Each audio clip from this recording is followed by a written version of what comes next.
Wait, what? What did I just see? Oh my goodness, this is mind blowing. Well, today, guys, I'm gonna introduce you guys to my brand new one-shot MOZE build that's gonna have you guys laughing at everything that comes your way. Let's go ahead and jump right into it.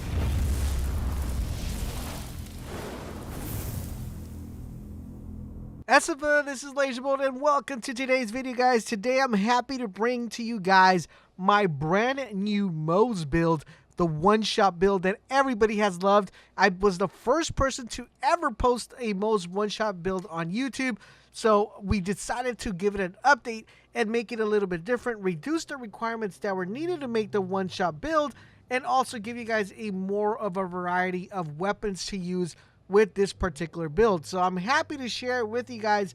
But before we do, I do want to remind you guys about our giveaway. We're giving away 4 free copies of Call of Duty Modern Warfare for the system of your choice. To enter and participate, it's super easy. All you have to do is click the link down below where it says Join Bold Nation, and you guys will be automatically entered. The gameplay you guys are watching in the background, that is me playing Slaughterhouse, and I am just having fun melting the enemies left and right. I've seen a lot of comments, a lot of questions on my Discord channel, on Twitter, and all over the internet asking what is the fastest way to farm Graveyard? What is the fastest way to do Slaughterhouse? Well, guys, this is by far the best way and method to actually get this done. But enough of that, guys. Let's jump into the skill tree and talk about what you will need in order to get this build completed. Within this build, we're going to be tapping into 2 trees. We're going to be doing the bottomless mag, and we're also going to be doing shield of redistribution. We're going to, of course, get started with the first tree, which is the bottomless mag. We're going to be dumping 5 points into Cloud of Lead. This is going to give us incendiary damage, plus it won't be consuming ammo when we're using it. Then we're also going to be dumping a total of 5 points into Match Set. What this is going to allow us to do is for the equipped weapon that we have, it's going to give us bigger magazine size, and it's going to decrease the hit per shot.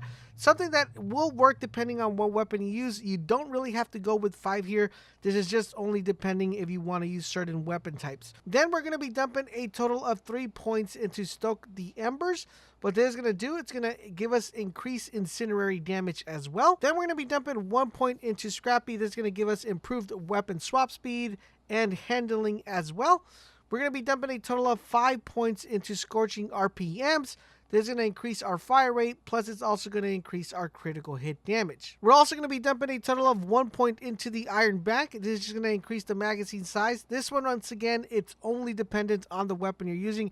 If you're going to be using the weapons I'm going to recommend, you really don't need this. You could dump a point somewhere else. And last but not least, for this particular tree, we're going to be dumping 1 point into Click Click. MOZE gains increased gun damage when her magazine is empty or getting close to empty. We're getting a plus 12 for this particular one. So really good one to have. Now that we covered the bottomless mag, let's go ahead and jump into the shield of retribution. All right, so here we're going to get started with 5 points into armored infantry. This is going to give us damage reduction, and it's going to increase our gun damage. We're trying to get as much gun damage as we possibly can because that's going to be very important for this build. We're also going to be dumping a total of 5 points into Drowning Brass. This is a kill skill that's going to give MOZE a really good benefit. It's going to decrease her fire rate, but when her fire rate is decreased, her gun damage is also getting a big boost. That is plus 20 per stack. So every time we kill someone, we'll be getting that plus 20, which is really effective. Then we're going to be dumping a total of 5 points into Blast of Ingenuity. This is going to give MOZE more shield. It's going to maximize her shield to a plus 30, and she's going to become resistant to shock, which is pretty good as well. We're also going to be dumping 1 point into experimental munitions. What this is going to do is that every time MOZE hits a crit shot, it's going to give her bonus incendiary damage. Then we're going to be dumping 1 point into Behind the Iron Curtain. What this is going to do is it's going to reduce her shield recharge delay, and it's going to increase her shield recharge rate, which is really effective. We're also going to be dumping a total of 3 points into Desperate Measure. This is just once again giving us gun damage, which is what we love. We're also going to be dumping a total of 5 points into Doctrine. It's going to give us max shield and increase our gun damage as well. Plus, it'll also let us stack the Doctrine, which is really good. We're also going to be using 1 point into Force Feedback. What this one does is that every time we hit a crit hit, it's going to recharge our shields, which is very effective for survivability. With this build is just pretty amazing. And last but not least, guys, we're jumping 1 point into Tenacious Defense. What this does is that whenever MOZE's shield is fully depleted, she instantly restores a portion of her shield, and her gun damage is increased for a short period of time. As you see, guys, right there, we are getting a ton of damage. Now, you're asking, What are we going to do with the Iron Bear? Iron Bear, you can put whatever you want. It doesn't really matter. You could only use them, or you only want to use them in case you're desperately about to die. Then, bring out Iron Bear and you guys should be good. So we put whatever mods or whatever stuff you like to put in there.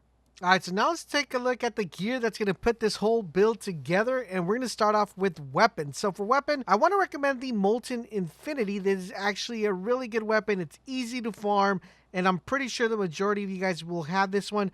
I'm going to explain why I want to recommend the Molten Infinity as opposed to just a regular Infinity. Both weapons will do really good. It's just that the Molten Infinity is giving us that incinerary damage. And remember, we spec'd a lot into incinerary damage. So it's going to output more damage than we would with a regular Infinity. Now, you're able to use any other weapon. It doesn't have to be this one.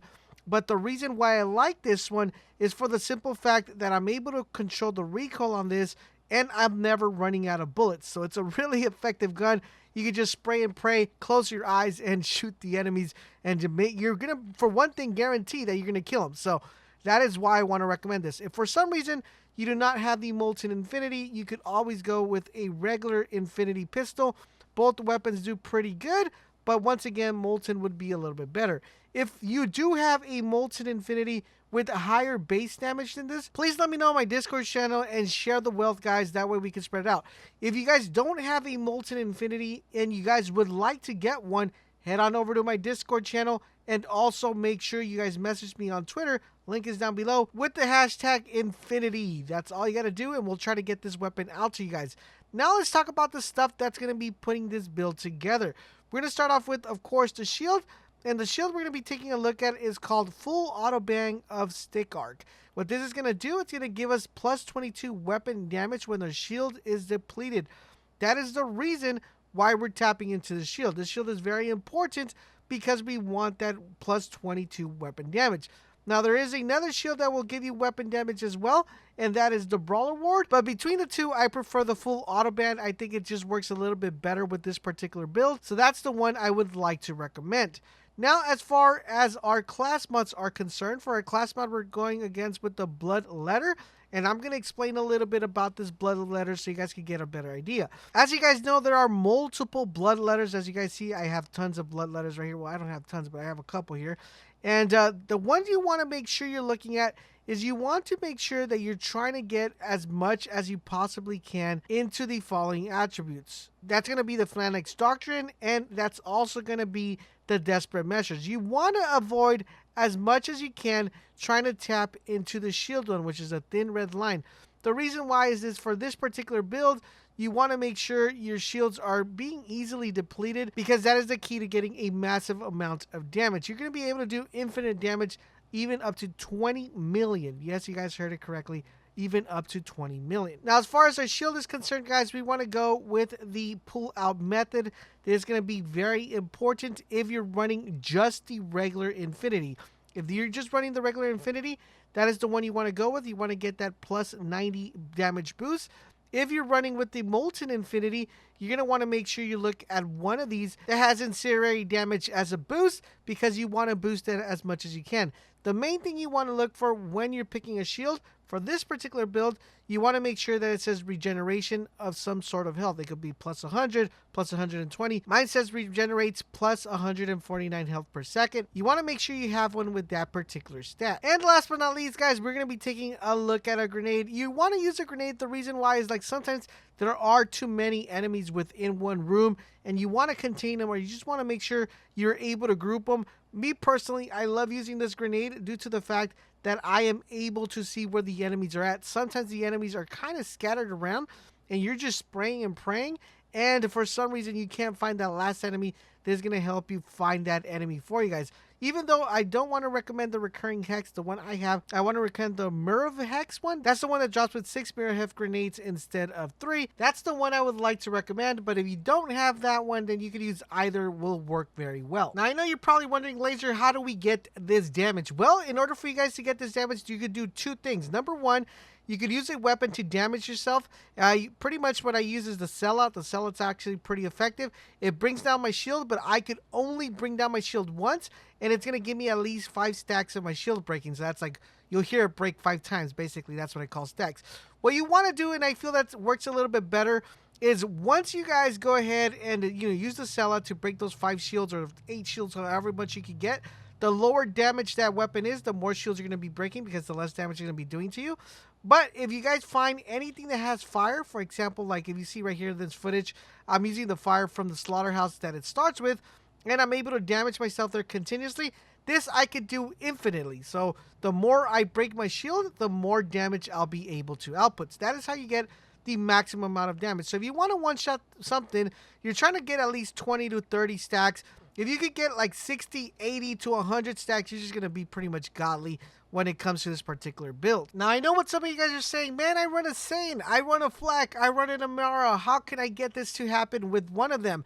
Well, it's going to be up to you guys to determine who gets done first for the one-shot build.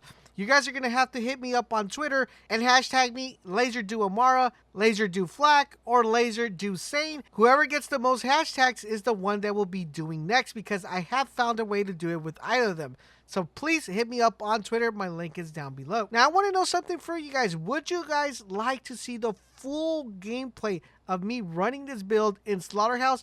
If this video reaches 500 likes, I'll upload that video for you guys to see. You guys can see how fast I finish it. Let me know in the comment section down below. How fast do you guys think I can finish the Slaughterhouse with this particular build? And I want you guys to give me a challenge. Let me know how fast do you guys want me to complete it. And, if it's reasonable, we'll try to give it a shot. Thank you guys for watching, and I will catch you guys on the next video.